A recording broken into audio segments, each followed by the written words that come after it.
Assalamualaikum warahmatullahi wabarakatuh. Kami dari kelompok 4. Di sini kami akan memaparkan laporan magang kerja di SDN Sukahati 02. Boleh di next?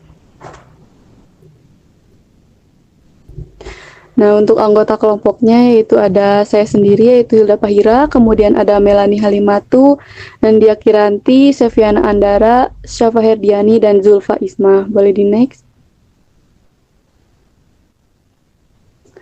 Nah, untuk waktu dan tempat pelaksanaan kegiatan observasi, kegiatan observasi ini tuh dilaksanakan dalam waktu kurang lebih 2 minggu per hari Kamis, terhitung mulai tanggal 8 Desember sampai dengan 24 Desember 2022. Nah, kegiatan observasi ini tuh dilakukan di SDN Sukahati 02. Nah, penerapan lokasi ini tuh merupakan pertimbangan bahwa SD ini tuh merupakan salah satu SD yang menerapkan inovasi dalam pengelolaan peserta didik, inovasi dalam pengembangan guru sekolah dasar, inovasi dalam pembelajaran, dan inovasi dalam pembelajaran jarak jauh. Nah, SDN Sukahati 02 ini tuh terletak di Komplek Cipondoh Girang nomor 20, RT 5 RW 12, Cinunuk, Kecamatan Cileunyi, Kabupaten Bandung, Provinsi Jawa Barat. Boleh di next? Untuk metode pelaksanaan, kegiatan observasi ini tuh dilakukan dengan cara wawancara dan observasi yang dibimbing oleh pembimbing lapang. Nah, para pembimbing lapang ini itu dalam kegiatan observasi ini adalah sebagai fasilitator yang dimana memberikan petunjuk serta informasi bagi mahasiswa observasi sesuai dengan topik yang telah dibahas. Nah, untuk materi yang dibahas dalam laporan magang ini itu yang pertama yaitu ada inovasi dalam pengelolaan peserta didik. Nah, tujuan dari pengelolaan peserta didik ini itu adalah untuk mengatur berbagai kegiatan peserta didik dengan maksud agar kegiatan-kegiatan tersebut itu dapat menunjang proses pembelajaran yang ada di sekolah. Nah, sedangkan tujuan khususnya itu pengelolaan peserta didik ini itu yaitu untuk meningkatkan pengetahuan, keterampilan, dan psikomotorik siswa, dan untuk mengembangkan dan menyalurkan kecerdasan, bakat, dan minat peserta didik, serta untuk menyalurkan aspirasi, harapan, dan memenuhi kebutuhan peserta didik. Nah, sedangkan fungsi pengelolaan peserta didik ini itu yaitu untuk sebagai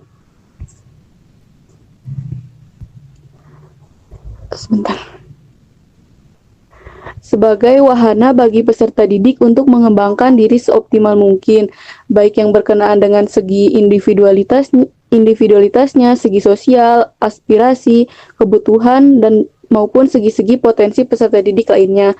Nah, teknik atau metode dalam proses penerapan inovasi yang digunakan yaitu yang pertama ada guru mempersiapkan gambar-gambar sesuai dengan tujuan pembelajaran. Kemudian guru menempelkan gambar di papan atau ditayangkan melalui OHP atau Infocus. Dan yang terakhir itu, guru memberikan petunjuk dan memberi kesempatan pada siswa untuk memperhatikan atau menganalisa gambar. Boleh di next.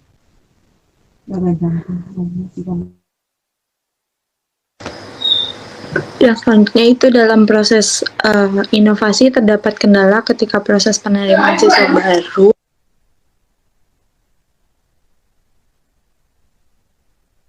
dalam hal persyaratan yang harus dipersiapkan seperti fotokopi ijazah TK apabila mengikuti TK terlebih dahulu, akte kelahiran, kartu keluarga, ataupun persyaratan lainnya.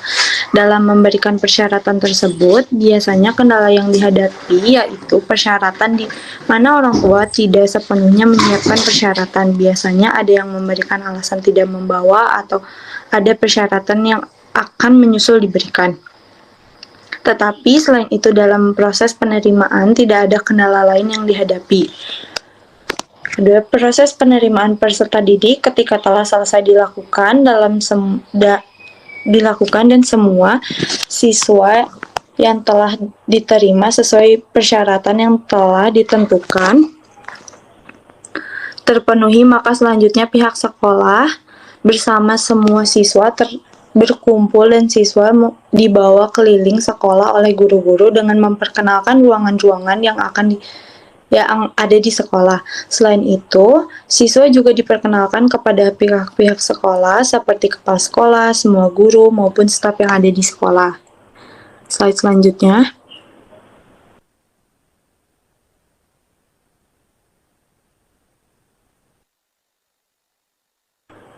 Adapun tujuan diadakannya orientasi bagi calon peserta didik di antara lain, yang pertama peserta didik dapat mengerti dan menaati segala peraturan yang berlaku di sekolah.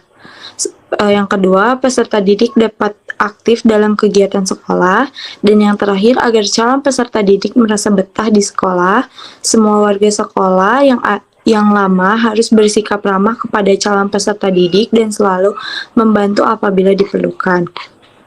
Dalam proses pengelolaan siswa, inovasi yang diterapkan sesuai dengan kebutuhan siswa dan sesuai dengan tempat duduk, bisa juga saling bertukar tempat duduk. Pengaturan posisi tempat duduk siswa di kelas tidak netral. Pengaturan sangat berpengaruh bagi para siswa, interaksi anak, dan interaksi dengan guru. Hal ini berarti bahwa peraturan posisi tempat duduk memberi dampak dalam proses pembelajaran. Agar pengaturan posisi duduk siswa menjadi efektif dan mendukung pada saat proses pembelajaran menuju kompetensi, perlulah dipahami syarat-syarat pengaturannya.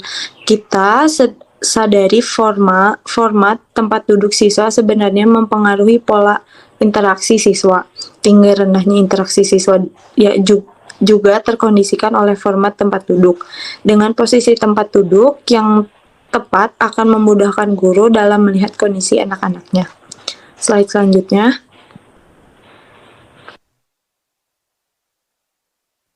Yang selanjutnya, ada inovasi yang dilakukan di dalam kelas ketika siswa malas belajar. Juga kita tangani dengan cara yang pertama itu memberikan motivasi kepada si anak, yang kedua mengurangi marah yang berlebihan, yang ketiga ada menciptakannya keharmonisan di dalam lingkungan kelas maupun lingkungan sekolah. Yang selanjutnya itu ada program atau layanan khusus bagi peserta didik sekolah yang ditugaskan kepada setiap wali kelas yang tidak ditangani oleh bidang kesiswaan. Karena untuk anak yang berkebutuhan khusus itu, dari awal pihak sekolah menyarankan untuk anak berkebutuhan khusus secara fisik, baik itu tunanetra, tunarungu, tunagrahita, menyarankan untuk anak berkebutuhan khusus secara fisik, baik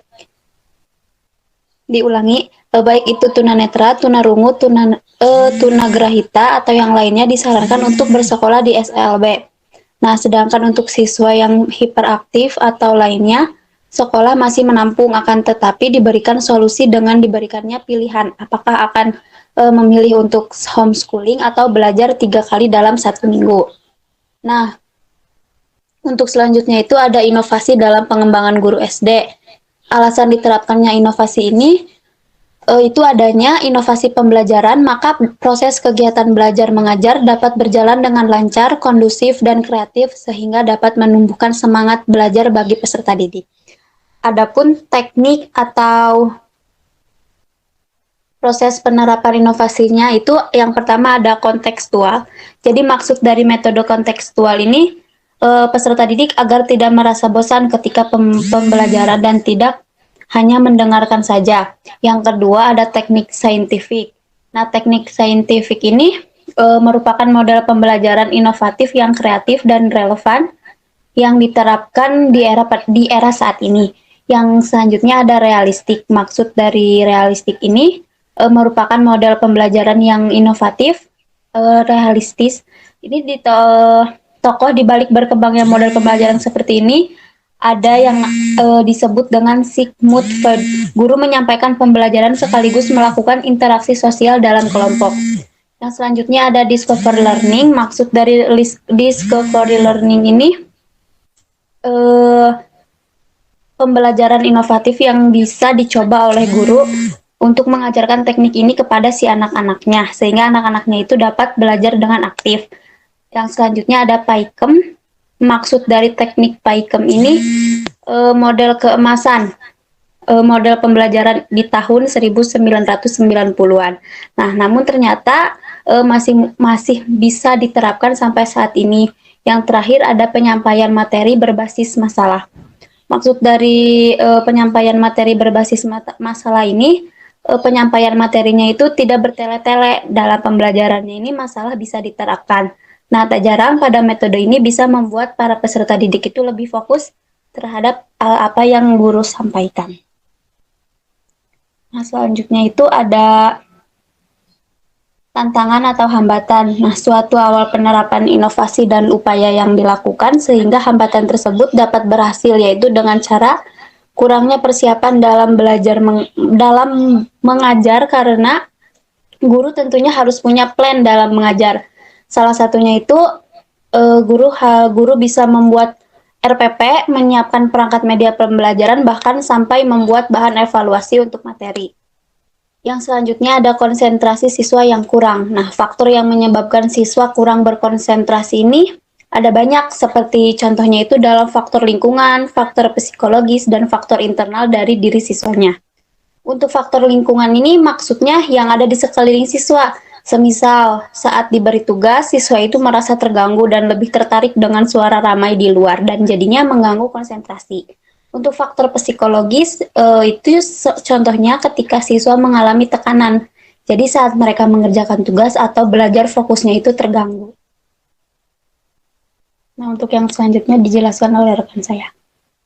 Selanjutnya ada terjadinya kebingungan pada siswa.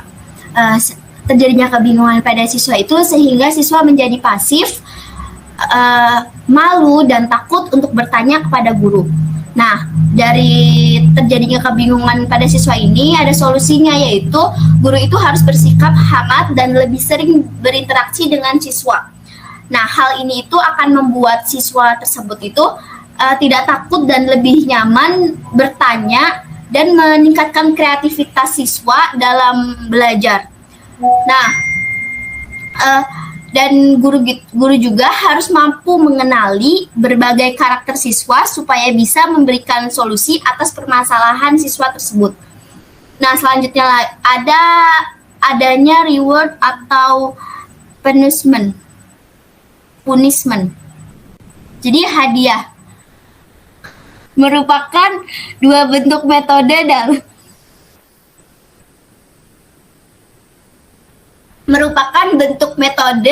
dalam memotivasi seseorang untuk melakukan kebaikan dan meningkatkan prestasinya.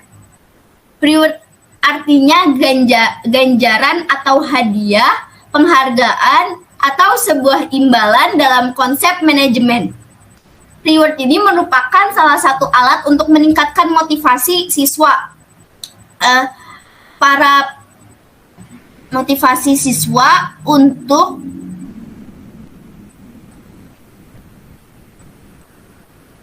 memperbaiki atau meningkatkan prestasi yang telah dicapai. Sementara punishment itu artinya sebagai hukuman atau sanksi. Punishment itu sebagai bentuk reinforcement yang negatif, tetapi kalau diberikan secara tepat dan bijak itu bisa menjadi alat motivasi.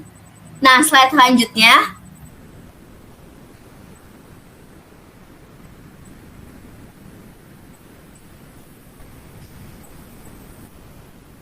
Slide selanjutnya itu ada upaya yang dilakukan kepada kepala sekolah agar setiap guru itu dapat bekerja sama dengan guru lain. Nah, kepala sekolah itu harus mutlak memerlukan kemampuan komunikasi sebagai salah satu kompetensi yang harus dikuasai oleh setiap kepala sekolah. Nah, kepala sekolah itu sebagai pemimpin harus melakukan tugasnya secara efektif dan lancar dengan memperhatikan faktor-faktor dalam mendukung kepemimpinan sebagai kepala sekolah. Dalam komunikasi, kepribadian, keteladanan, tindakan, atau memfasilitasi. Kepala sekolah itu karena sebagai pemimpin itu dalam suatu lembaga pendidikan memiliki wewenang penuh dalam mengarahkan dan menegakkan bahwasannya mencapai visi dan misi yang sudah ditentukan. Slide selanjutnya itu ada inovasi dalam pembelajaran. Inovasi dalam pembelajaran di era globalisasi itu banyak sekali perkembangan dan pembaharuan dalam bidang pendidikan. Oleh karena itu, seseorang itu harus berusaha beradaptasi dengan situasi ini. Nah, sebagai bentuk persiapan, diperlukan sebagai inovasi pembelajaran untuk menghadapi salah satu peran guru adalah sebagai inovator. Inovator itu artinya seorang guru harus menciptakan ide-ide baru dalam pembelajaran. Karena melalui inovasi itu, guru dapat menciptakan suasana baru dan pembelajaran. Pembelajaran inovasi itu berarti cara pandang baru yang membantu siswa mencapai hasil pembelajaran yang maksimal. Pembelajaran siswa harus direncanakan dan dikembangkan sesuai dengan waktu. Pembelajaran merupakan suatu yang sangat kompleks karena tujuan dari inovasi itu adalah untuk mencapai hasil belajar.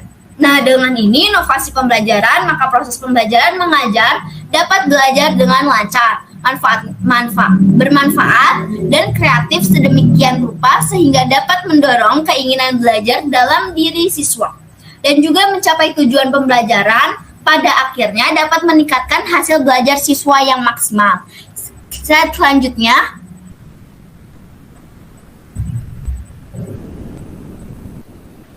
Selanjutnya akan dijelaskan oleh rekan saya. Terima kasih.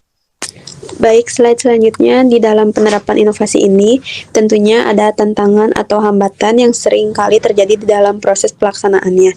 Salah satu upaya yang dapat diajukan oleh banyak pihak untuk mengatasi hambatan tersebut yaitu dengan seringnya mengadakan survei dan diskusi tentang proses perubahan peserta didik di dalam kurun waktu tertentu. Adapun beberapa contoh inovasi pembelajaran, yaitu yang pertama, pembelajaran jarak jauh. Pada saat ini, pembelajaran jarak jauh tidak menjadi kendala bagi guru. Pasalnya, sudah ada sebagai aplikasi pendukung pembelajaran jarak jauh, seperti melalui Zoom Meeting, Google Meet, dan Google Classroom. Yang kedua, meningkatkan peran siswa di dalam pembelajaran. Peran siswa di kelas harus ditingkatkan karena tidak butuh waktu lama lagi bagi siswa untuk fokus pada materi yang telah disampaikan. Ketika peran siswa dimasukkan, guru memahami apa yang telah disukai oleh siswa tersebut. Slide selanjutnya. Yang ketiga, ada pembelajaran berdasarkan observasi. Pada metode observasi ini dapat digunakan di dalam proses pembelajaran, yaitu untuk mengunjungi langsung tempat yang diamati sebagai bahan ajar guru bagi siswa-siswa. Dengan demikian, siswa tersebut dapat memahami materi yang telah disajikan dengan lebih mudah. Dan yang keempat, pembelajaran berbasis permainan. Salah satu pendekatan ini yang dapat digunakan di dalam pembelajaran tersebut, yaitu permainan yang berkaitan dengan materi yang telah disampaikan. Pembelajaran di dalam format permainan ini meningkatkan daya tarik terhadap siswa. Dari keempat contoh inovasi pembelajaran tersebut yang sudah diterapkan di sekolah dasar, sudah banyaknya peningkatan yang signifikan di dalam proses pengembangan potensi siswa. Jadi bisa dikatakan upaya yang dapat dilakukan sekolah untuk peserta didik, yaitu dengan menerapkan beberapa slide sebelumnya. Beberapa inovasi baru berhasil mencapai ketercapaian sekolah dan guru untuk peserta didik. Slide selanjutnya. Akan dijelaskan oleh rekan saya. Terima kasih. Baik, yang selanjutnya yaitu ada inovasi dalam pembelajaran jarak jauh. Pandemi COVID-19 sangat berdampak pada sistem pendidikan di dunia maupun di Indonesia. Wabah COVID-19 ini telah memaksa pihak sekolah untuk mengubah sistem pengajarannya dari pembelajaran di dalam kelas menjadi pembelajaran di dalam jaringan atau daring, agar proses belajar mengajar dapat tetap berlangsung. Peralihan cara pembelajaran ini memaksa semua pihak yang terlibat dalam proses pembelajaran untuk dapat memanfaatkan berbagai teknologi informasi sebagai media pembelajaran daring. Selanjutnya, pembelajaran berbasis blended learning. Pembelajaran blended learning adalah dengan menggunakan media Moodle. Moodle merupakan salah satu perangkat lunak yang mampu menciptakan lingkungan belajar secara virtual, dapat digunakan dalam penyampaian materi dan research multimedia berbasis website, kuis, tugas, dan monitoring. Melalui media ini, guru dapat mengembangkan suasana belajar yang menyenangkan. Lalu ada tantangan pembelajaran online. Pembelajaran online juga memiliki tantangan tersendiri, di antaranya ketersediaan layanan internet. Siswa menyatakan bahwa untuk mengikuti pembelajaran secara online, mereka harus mengeluarkan biaya lebih untuk membeli kuota data internet. Siswa mengakui bahwa selain untuk pembelajaran, mereka juga menggunakan telepon pintar atau handphone untuk mengakses media sosial. Siswa menggunakan media sosial untuk mengekspresikan diri, opini, dan membangun hubungan pertemanan. Pembelajaran yang dilaksanakan secara online juga memiliki tantangan tersendiri. Sekian dari kelompok kami, terima kasih. Baik, terima kasih. Sekian pemaparan laporan dari kelompok kami. Bila ada kekurangannya mohon maaf. Terima kasih. Wassalamualaikum warahmatullahi wabarakatuh.